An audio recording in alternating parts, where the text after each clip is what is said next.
My mother sold me for $2 million.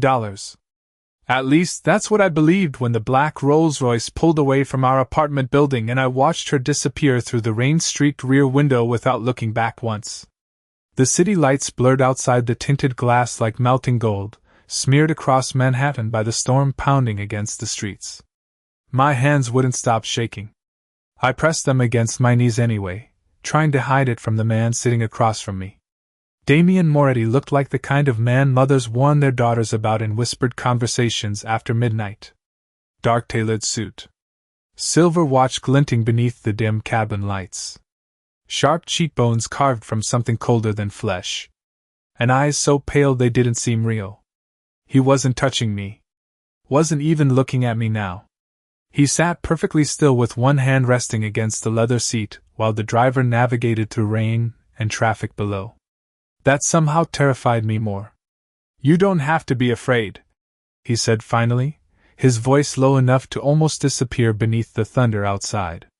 I laughed once. Bitter. Broken.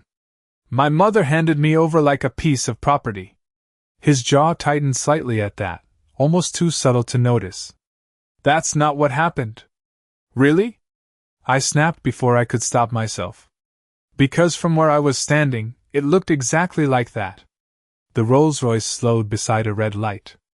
Outside, people hurried beneath umbrellas, completely unaware that my entire life had just been destroyed less than 20 minutes earlier inside a rotting apartment in Queens.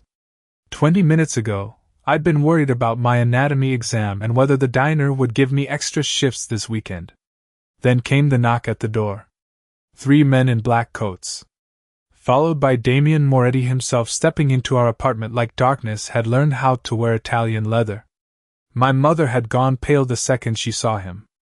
I'd never seen fear like that before. Not even when the eviction notices started piling up. "Please," she whispered to him while gripping the kitchen counter hard enough her knuckles turned white. "Take Claire." Instead. I still remembered the way my stomach dropped hearing my own mother say those words. Like the floor beneath me disappeared. Like something inside me cracked clean in half. The car turned sharply onto Fifth Avenue. Towering buildings stretched above us, glowing against the storm clouds like silent giants. Damien finally looked at me then, and I hated how calm he seemed. "You haven't asked where I'm taking you. Does it matter?"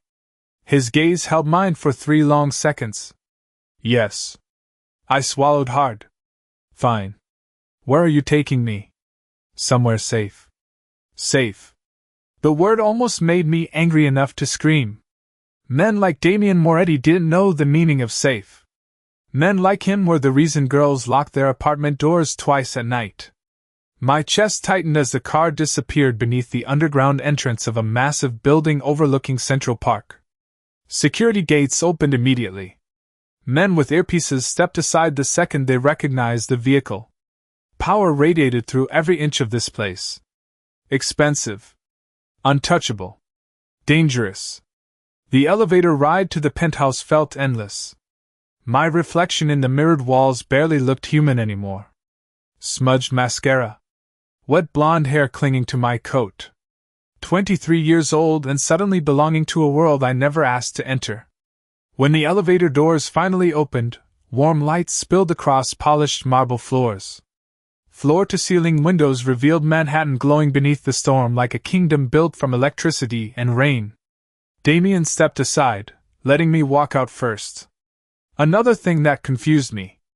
Another thing that didn't fit the monster I expected. "There are clothes in the bedroom," he said quietly behind me. "Food in the kitchen. 2 security guards outside your door tonight." I turned slowly. "You think guards are going to stop me from leaving?" His expression changed then. Not anger. Something colder. Something almost haunted. "Claire," he said softly, "if you leave this building tonight..." Thunder cracked across the skyline. His pale eyes locked onto mine. "You die." I did not sleep that night. Rain crawled down the massive penthouse windows while Manhattan glowed beneath the storm like another planet entirely. Somewhere below, traffic moved through the city in blurred streams of white and red lights, distant and unreachable. I sat curled against the edge of the bed in a room bigger than my entire apartment back in Queens, still wearing the same damp sweater from earlier because changing clothes here felt wrong somehow. Like accepting this nightmare would make it real. The digital clock beside the bed read 3:17 in the morning when I finally heard footsteps outside my door. Slow. Controlled. Then silence. I held my breath. A soft knock followed. "Miss Bennett?" A woman's voice called gently. "I brought tea." I stared at the door without answering. For several seconds nothing happened. Then, "Mr. Moretti asked me to check on you." That name again. Calm. Heavy. Dangerous. I forced myself off the bed and crossed the room carefully, half expecting armed guards the second I opened the door. Instead, I found a woman in her 40s standing beside a silver cart. Dark hair tied neatly back. Cream-colored uniform. Kind eyes. "Chamomile," she said softly, lifting the cup slightly. "It helps with shock." "I am not in shock." Even to me, my voice sounded weak. The woman gave me a sad smile that said she knew better. "Of course." She stepped inside after I moved aside reluctantly. The penthouse smelled faintly of cedarwood and expensive cologne, clean and masculine and intimidating all at once. She placed the tea near the fireplace before turning toward me again. "My name is Rosa. I oversee the resident staff." Resident staff. Not apartment staff. Not housekeepers. Everything about this world sounded larger than life. "How many people work here?" I asked quietly. "Enough." Not exactly comforting. Rosa hesitated before smoothing invisible wrinkles from her sleeves. "Mr. Moretti instructed everyone to make sure you are comfortable." I almost laughed again. "Comfortable?" My voice cracked this time. "My mother handed me to a Mafia Boss 6 hours ago." Rosa lowered her eyes carefully. "Mr. Moretti is not what people think. That is exactly what scary people say before documentaries start." A tiny smile flickered across her face before disappearing. "Get some rest, Miss Bennett." She moved toward the door but paused once her hand touched the handle. "And please do not try leaving." My stomach tightened instantly. "Because I will die?" The older woman looked genuinely unsettled now. "Because there are people outside this building searching for you already." Cold spread through my chest. "What?" But Rosa only shook her head once. "Good night." Then she was gone. I locked the bedroom door immediately after she left, even though I knew how ridiculous that was. Men like Damien Moretti did not need permission to enter rooms. Still, the tiny click of the lock made me feel slightly less helpless. I barely noticed myself drifting asleep sometime near dawn until the sound of voices pulled me awake again. Male voices. Low and urgent. I slid carefully out of bed and moved toward the cracked bedroom door. "The Russians know the girl was moved last night," one man said outside somewhere beyond the hallway. "There is already money circulating. Double the security downstairs." Another voice answered sharply. "Nobody gets near this floor without clearance." Then came Damien. Calm. Ice cold. Instantly recognizable. "And her mother?" Silence followed. Heavy silence. "Gone," someone admitted quietly. Something inside me dropped. I pushed the bedroom door open before I could stop myself. 3 men in dark suits turned immediately. Damien stood near the penthouse windows with one hand in his pocket, sunlight from the stormy skyline cutting across the sharp lines of his face. His eyes found mine instantly. "What do you mean gone?" I demanded. Nobody answered. Panic climbed into my throat. "Where is my mother?" Damien studied me for one long second before speaking. "Claire," he said carefully, "your mother disappeared 3 hours ago." The words did not feel real at first. My mother disappeared 3 hours ago. They hung in the air between us while thunder rolled across Manhattan beyond the glass walls of the penthouse. I stared at Damien Moretti, waiting for some sign that this was another manipulation. Another cruel game rich and dangerous men played when they wanted control. But his expression never changed. Calm. Controlled. Almost too controlled. No, I whispered automatically. She would not leave. Damien's pale eyes held mine steadily. Claire. No. My voice broke harder this time. She would not just disappear. One of the men beside him shifted uncomfortably before lowering his eyes. Nobody argued with me. That terrified me more than if they had. I wrapped my arms tightly around myself because suddenly the massive penthouse felt freezing despite the warmth pouring from the modern fireplace behind me. I want to call her. Damien nodded once toward the marble kitchen counter. Your phone is there. I had not even realized my purse sat neatly beside a glass bottle of water and untouched breakfast. Somebody must have brought it up while I slept. Everything in this place happened silently. Efficiently. Like an invisible machine always moving around Damien Moretti. My fingers trembled grabbing my phone. 3 missed calls from unknown numbers. No messages from my mother. I pressed her contact anyway. The ringing filled the penthouse. Once. Twice.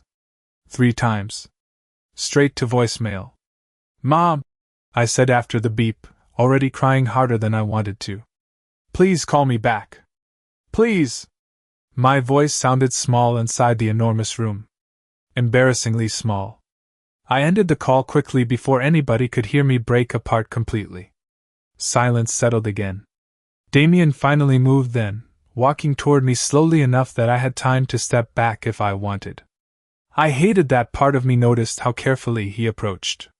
Like he was trying not to scare me further. You need to eat, he said quietly. I looked up at him in disbelief. My mother is missing. And you have not eaten in almost 24 hours. Anger flared instantly through the fear. Do not act like you care. Something flickered behind his eyes then.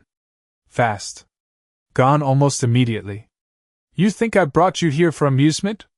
I do not know why you brought me here. My voice echoed louder now.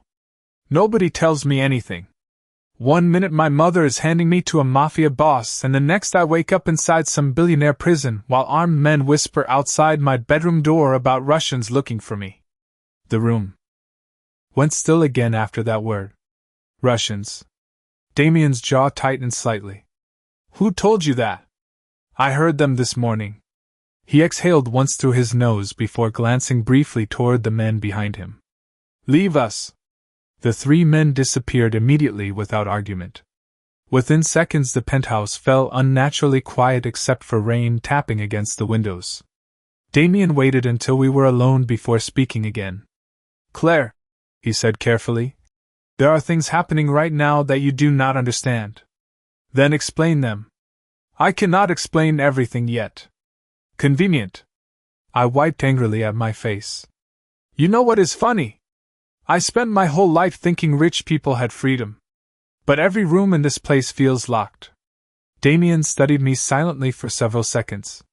Then he reached inside his jacket slowly and pulled out a small silver keycard. He placed it gently onto the kitchen counter between us. The elevators. The private garage. The front entrance. I stared at the card in confusion. What? You said this place feels locked. His voice stayed low. Steady. Now it is not. I looked from the keycard back to him, suspicious immediately. That easy? No, he admitted softly. Nothing about this is easy. Another crack of thunder shook the windows. Damien stepped closer then, close enough for me to catch the scent of cedarwood and rain clinging faintly to his suit. But if you decide to walk out that door, Claire, his pale eyes darkened slightly. You need to understand there are men outside this building who will not ask questions before taking you. A chill crawled slowly down my spine. Why? For the first time since I met him, Damien hesitated. Just for a second. Because somebody believes your mother left something with you.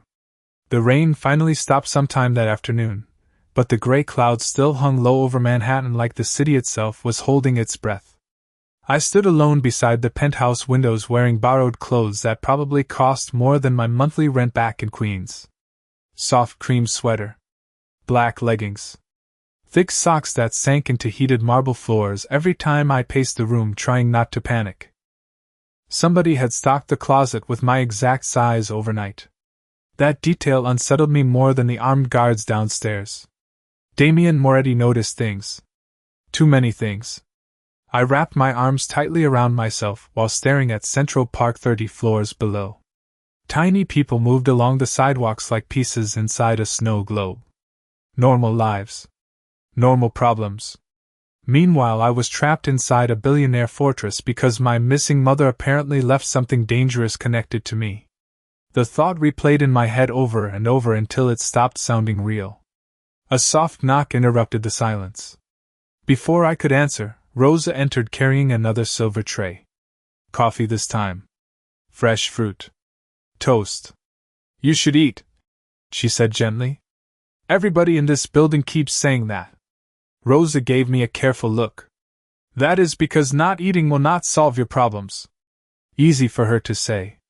She was not being hunted by mysterious Russians while living inside a penthouse owned by the most intimidating man I had ever met. I moved toward the kitchen slowly. Do you trust him? The question slipped out before I could stop it. Rosa paused while adjusting the coffee cup. Mr. Moretti? You say his name like he owns gravity. A small smile touched her face. Sometimes I think he does. Not exactly reassuring. I sat carefully at the marble island but barely touched the food. My stomach still twisted every time I remembered my mother's terrified face from the night before. How long have you worked for him? I asked quietly. 9 years.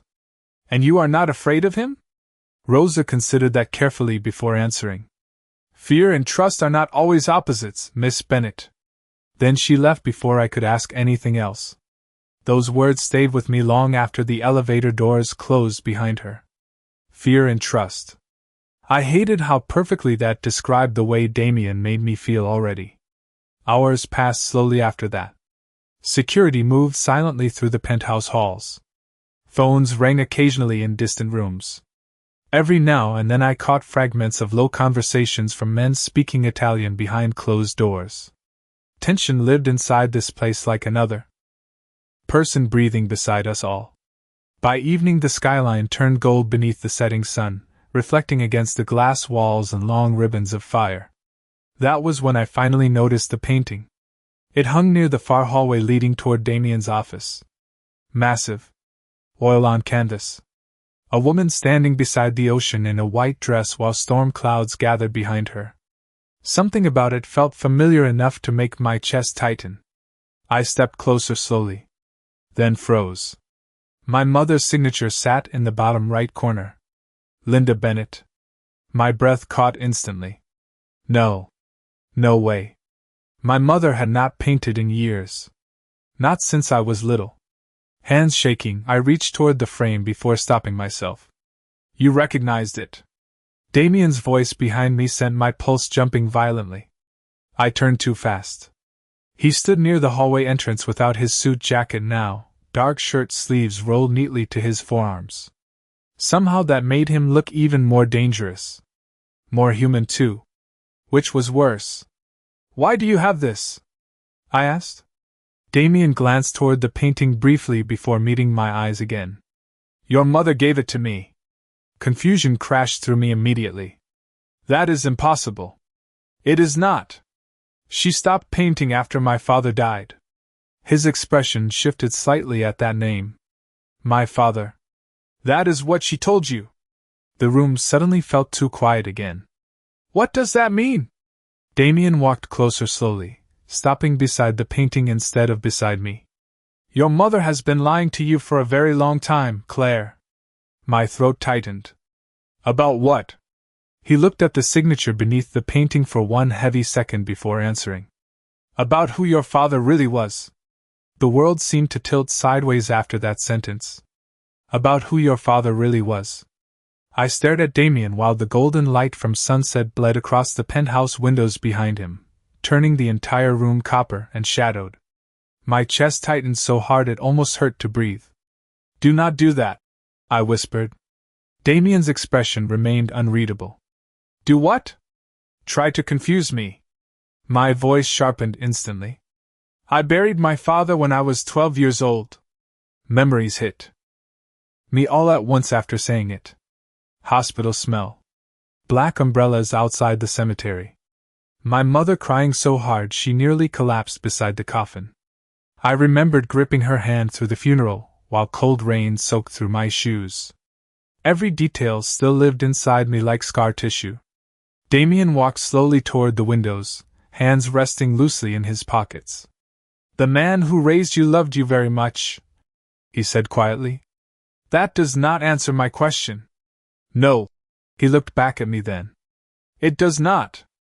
I hated how calm he stayed while my entire life cracked open piece by piece around me. "Then answer it." Silence stretched between us again. Heavy. Deliberate. Finally Damien nodded once toward the painting hanging beside us. "Your mother painted that the year before she disappeared from Chicago." "We never lived in Chicago." "You did," he corrected softly. "Until you were 6. Confusion slammed into me instantly. "That is impossible. Your mother changed your names after your father died." "Stop calling him that like he was not my father." Something colder entered Damien's eyes then. Not anger exactly. Something more restrained. "Claire," he said carefully, "the man you knew as your father was not the man people were looking for." The room suddenly felt too small. Too warm. "Looking for?" "Your biological father disappeared 24 years ago with financial records belonging to very dangerous people." I actually laughed then because the alternative was panic. "You expect me to believe my mother somehow raised me inside witness protection without mentioning it?" Damien did not answer immediately.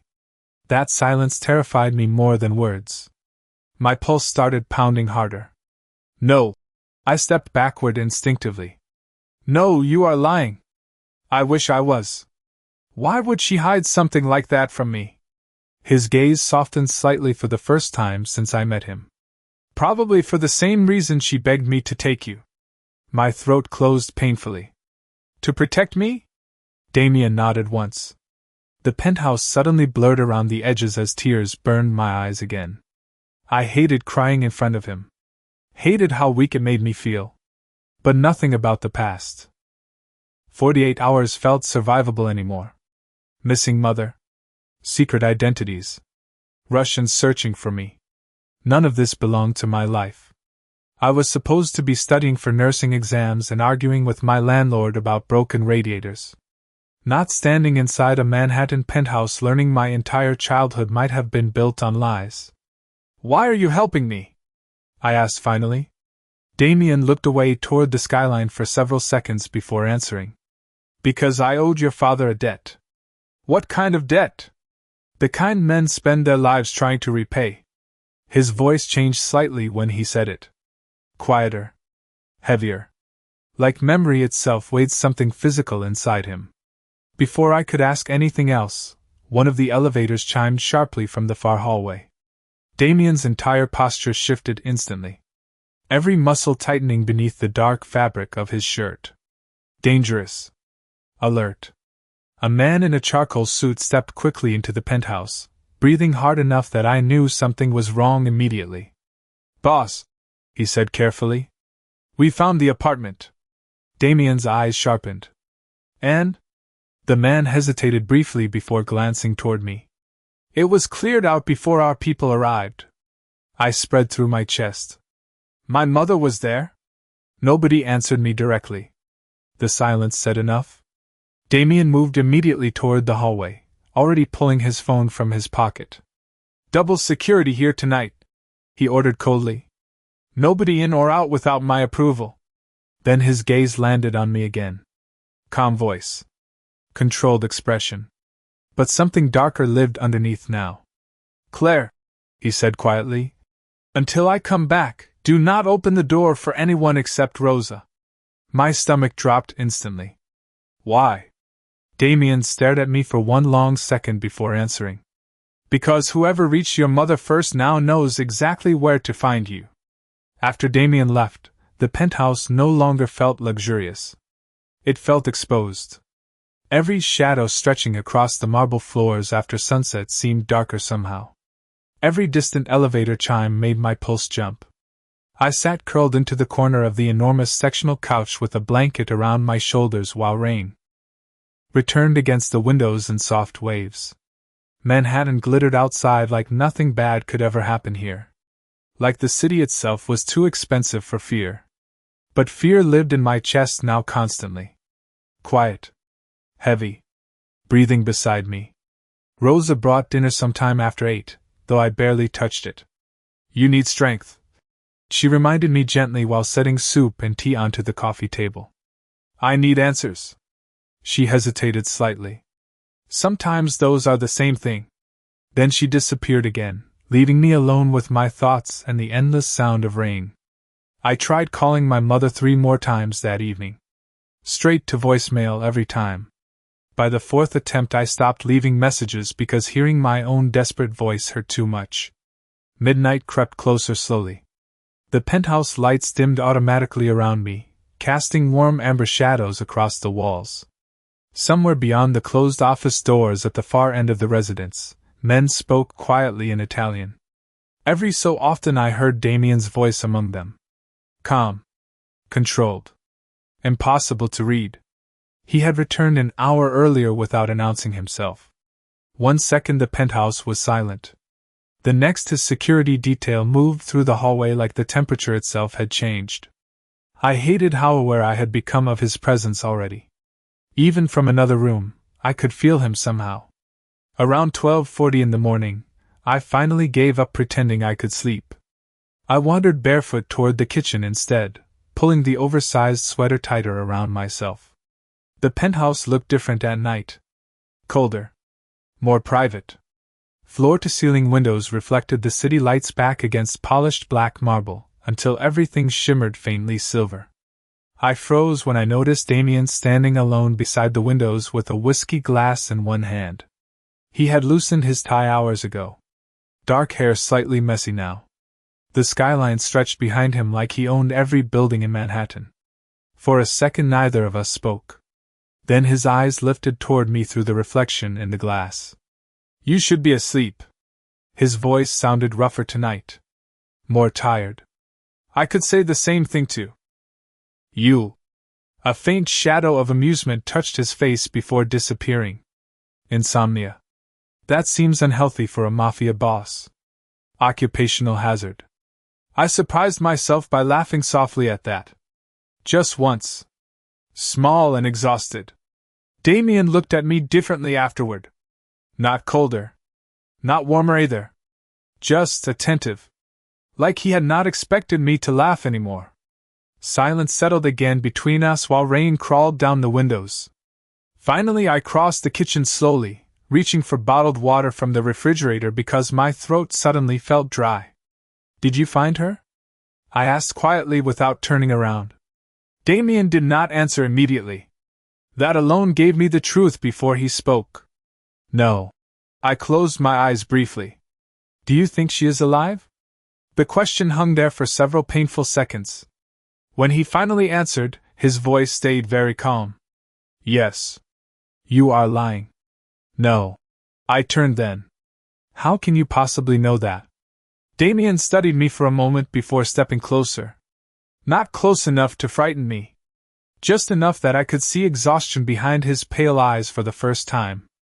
Because if they had your mother, he said quietly, they would already have what they want.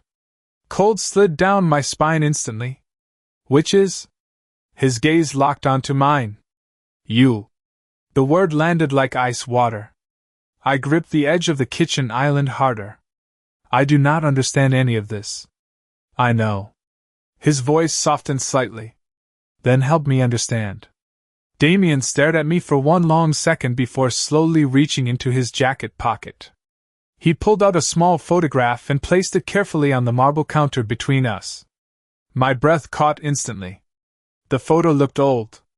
Maybe 25 years old. 2 younger men stood beside a black car outside some downtown Chicago building.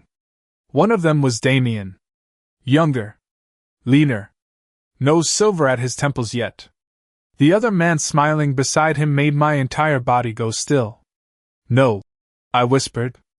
That is impossible. Because the man standing beside Damien Moretti in that photograph was my father. I could not stop staring at the photograph. My fingers shook slightly as I picked it up from the marble counter, holding it closer. Beneath the kitchen lights, like changing the angle might somehow change reality too. But it did not. The man beside Damien was definitely my father. Same dark hair. Same smile. Same faint crease near his left eye that I used to trace with my finger when I was little. My chest tightened painfully. Where did you get this? My voice barely sounded like mine anymore. Damien rested both hands against the kitchen island across from me, watching carefully while I struggled to breathe through the shock. It was taken in Chicago 24 years ago. You knew him? Not a question. Damien nodded once. Yes. How? Silence lingered for a second before he answered. Your father saved my life. The words landed heavily between us. Outside, thunder rolled somewhere beyond the skyline while rain streaked down the penthouse windows in silver lines. Nothing about this felt real anymore. No, I whispered automatically. My father sold insurance. A faint sadness touched Damien's expression then. That was later. My stomach twisted violently. Every memory I had suddenly felt unreliable.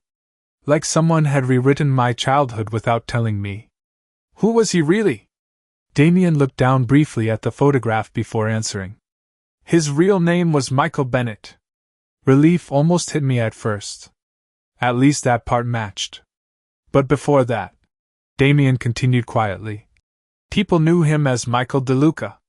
The air left my lungs completely. DeLuca. Even I recognized that name. Everybody in New York recognized it. Old money. Old organized crime. One of those families newspapers talked about carefully without ever saying too much. You are lying, I said again, though weaker now. Damien's pale eyes lifted back to mine. I wish I was. I turned away from him immediately, gripping the edge of the counter hard enough my fingers hurt. Suddenly I remembered things I had ignored for years.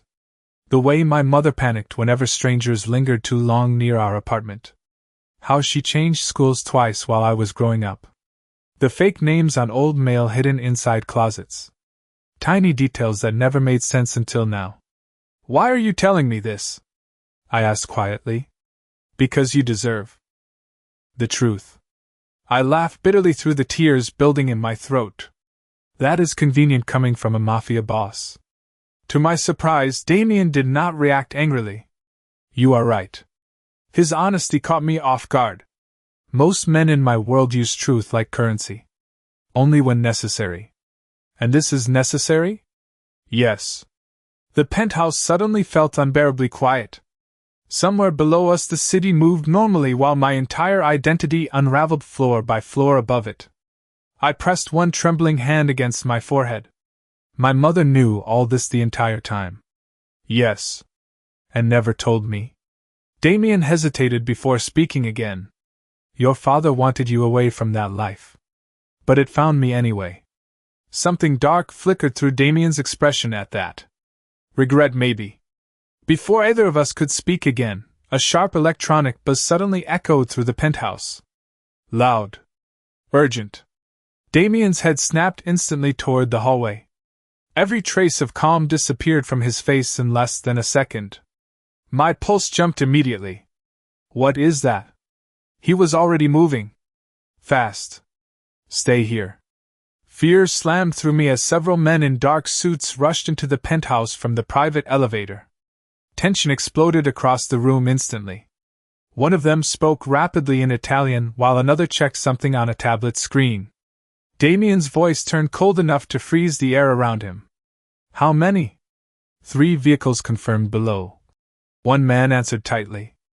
And the cameras on 47th just went dark. My stomach dropped. Cameras going dark did not sound like something normal people survived. Damien turned toward me again, and for the first time since I met him, I saw genuine fear flash across his face. Not for himself. For me. Claire, he said sharply. Go to the panic room now. Everything happened too fast after that. 1 second I stood frozen beside the kitchen island, still holding the old photograph of my father. The next, the entire penthouse shifted into motion around me. Men in dark suits moved quickly through the hallways, speaking into earpieces, while security monitors lit up across the far wall inside Damien's office. Rain hammered harder against the windows now, turning Manhattan into a blur of silver and black beneath the storm. Claire. Damien's voice cut through the chaos instantly. Sharp. Controlled. Look at me. I did. His pale eyes locked onto mine with terrifying intensity. You need to go with Marco right now. One of the security men stepped beside me immediately. Tall. Broad shoulders. Calm in the kind of way only dangerous people seemed capable of being. This way, Miss Bennet. My feet would not move. What is happening? Damien grabbed a black coat from the back of a chair while another man handed him something small and metallic that disappeared beneath his jacket. His expression never changed. A security issue. Do not lie to me right now. For a second something almost human flashed behind his eyes. Frustration, maybe. Fear. Claire. His voice lowered slightly. Please. That word stunned me more than the alarms. Please. Men like Damien Moretti did not sound desperate. But he did now. The realization sent cold rushing through my chest. Marco gently touched my elbow. Miss Bennet. Another loud buzz echoed through the penthouse. Closer this time. One of the guards swore under his breath in Italian while staring at the security screens. East elevator compromised. The room instantly tightened with tension. Damien turned toward the monitors so quickly his coat snapped behind him. How? We do not know yet. Lock every access point now. I had never heard a human voice sound that cold before. Not angry. Worse. Controlled anger. The kind that never needed to raise volume. Marco started guiding me toward the far hallway while the other guards spread through the penthouse with frightening precision. My pulse pounded harder with every step. Damien. The name left my mouth before I could stop it. He looked back immediately. What? I swallowed hard. Are they coming for me? Silence. Tiny. Brutal silence. Then he nodded once. Yes. Fear wrapped around my ribs so tightly it hurt to breathe. Marco pushed open what looked like an ordinary wall panel hidden beside the library shelves. A narrow steel door slid open silently behind it. Cold white lighting glowed beyond the entrance. Inside. Miss Bennet. I stopped at the threshold. What about you? Marco hesitated. Damien answered instead from across the room. I will handle this. I looked at him standing there beneath the city lights with rain crashing behind the glass walls and suddenly understood something terrifying. He actually believed that. No panic. No hesitation. Just certainty. Like protecting people had become instinct somewhere along the way. Claire. His voice softened slightly again. Go. Another sharp sound echoed somewhere deeper in the building. Not loud enough to be obvious, but enough to make every guard in the penthouse tense instantly. Marco moved closer protectively. Now. My body finally obeyed. I stepped inside the hidden room just as Damien crossed the penthouse toward us quickly. Before the steel door could close completely, he stopped directly in front of me. Too close. Close enough that I could see exhaustion beneath his pale eyes and rainwater still clinging faintly to the collar of his black shirt from earlier. Listen to me carefully, he said quietly. The chaos around us faded strangely while he spoke. Nobody opens this door except me or Rosa. Understand? I nodded automatically. His gaze searched my face for one long second before something in his expression changed unexpectedly. Softer. Almost painful. Your mother did not sell you to me, Claire. My breath caught instantly. What? The steel door began sliding shut between us. Damien held my stare until the very last second. She begged me to keep you alive. Then the door sealed closed. The panic room was colder than the rest of the penthouse. White walls. Soft recessed lighting. A leather couch facing security monitors mounted across one side of the room. No windows. No sense of time. Just silence wrapped too tightly around my chest while Damien's final words repeated over and over inside my head. Your mother did not sell you to me. She begged me to keep you alive. I sat motionless on the edge of the couch with my hands clasped together so tightly my fingers hurt. Nothing about the last 2 days made sense anymore. My entire life had shifted sideways so violently it no longer felt connected to the girl I used to be. Claire Bennett. Nursing student. Waitress. Daughter of a struggling single mother. None of those identities seemed stable now. The security monitors flickered occasionally with black and white footage from different areas of the building. Elevators. Lobby. Underground garage. Men in suits moving quickly through hallways with controlled urgency. But no sign of Damien. Somehow that scared me more than the alarms earlier. Minutes dragged past painfully slow. Maybe 30. Maybe an hour. I lost track completely. The storm outside intensified, judging by the distant thunder vibrating faintly through the walls.